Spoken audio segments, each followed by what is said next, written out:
You're watching 13 News, Kansas News Leader.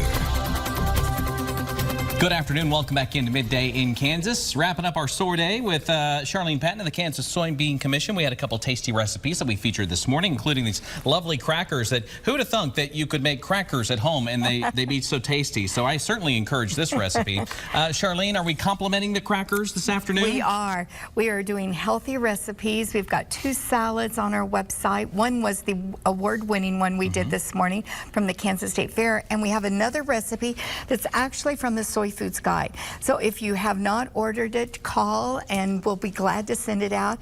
But this recipe... And it's free too. It's free, yeah. You guys will just ship it right to them. It's 4-color, 34 pages, and lots of recipes and soy information. Plus, we're also featuring one of our local farm families in there, the Windsor family, Andy and Lovell Windsor from Grantville. Very cool, so that's exciting.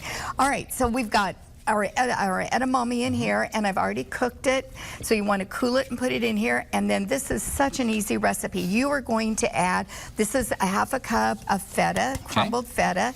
We've got cranberries, dried cranberries. It's going to give us some more color. This is fresh basil, and we just snipped it there. We've got a little bit of pepper. Okay. And then I'll let you add this one.